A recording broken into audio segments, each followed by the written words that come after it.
WrestleMania 42 is 3 weeks away, and I have one question for you. Where are all the matches? 'Cause so far, we only have 8 confirmed matches. And I know WWE's in their whole little phase of 4 matches a night's enough, but not for the biggest show of the year. Not for their Super Bowl. WrestleMania should be loaded with important or at least interesting matches. Not this 50-50 mints they've been going with lately of matches and goofy angles. But out of the matches we have so far, first we have CM Punk versus Roman Reigns. That's right, that should actually be a pretty good match, honestly.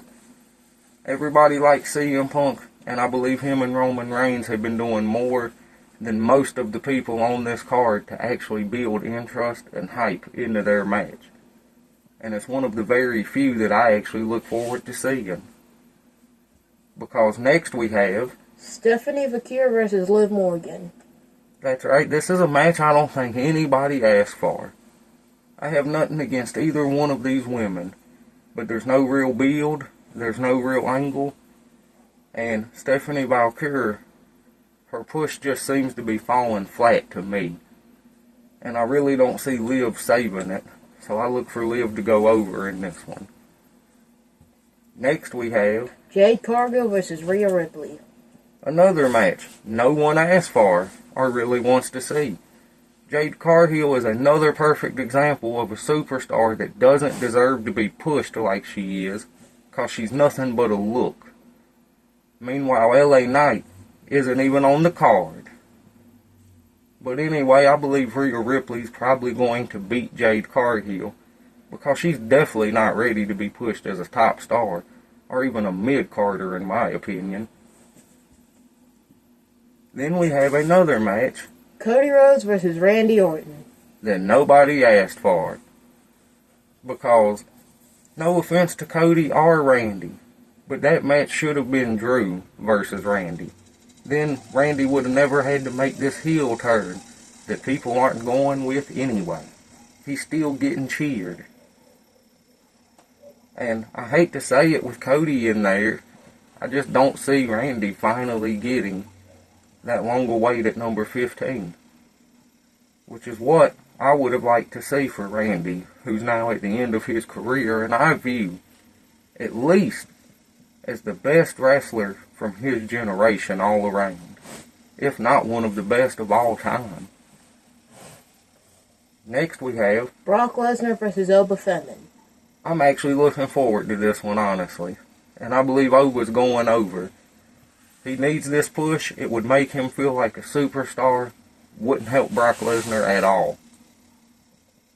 So I believe Brock's going to do the right thing for business and let Oba get over in this one. Or at least, that's what we all hope. But back to matches nobody cares about. AJ Lee versus Becky Lynch. Yep. I like AJ Lee. I do not like Becky. But I have no interest in this match at all because, again, they've done very little to build interest or excitement for it. It's like they've really forgot how to build to a match. And Becky's supposed to be one of the best of all time. Jacob Fatu versus Drew McIntyre. Another match that I'm sorry but nobody cares about. Because Drew should have been fighting Randy Orton, not Jacob Fatu. They should have had Jacob versus Cody instead. So that's another match no one cares about, and Drew better win. And then finally, the last match they've announced is Sami Zayn versus Trick Williams. I like Sami, and he does deserve to be on WrestleMania, but this feels very, very forced to take away Carmelo Hayes' title just to force him in there. And what do you mean he's fighting Tricky? Does Carmelo Hayes not get a rematch?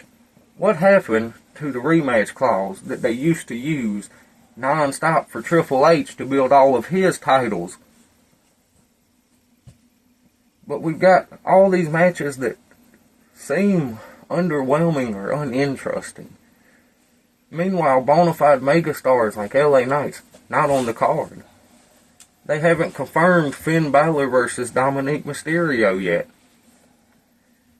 They haven't confirmed Seth Rollins yet, which I'm assuming is because they're waiting to see if Braun Breaker can come back in time, because the alternative is Seth Rollins versus Logan Paul. And again, that'd be a match no one cares about.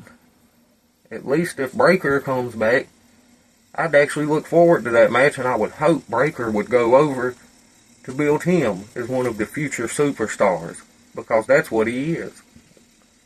And where's my Danhausen? If he doesn't at least have a backstage angle with R-Truth finally at WrestleMania, can we have him come out with CM Punk, Pepsi Cola Field, and perhaps he curses the Roman Reigns, leading to CM Punk winning the match? I don't know, just food for thought. But you guys let me know what you think. Are there enough matches on this card, or should they add more? Out of the matches on the card, is it a good lineup for you? Because it's not for me. And are there matches that you're excited for that I'm not? Or perhaps matches I'm excited for that you're not? Please let us know in the comments down below. And as always, we'll see you next time For more WSR.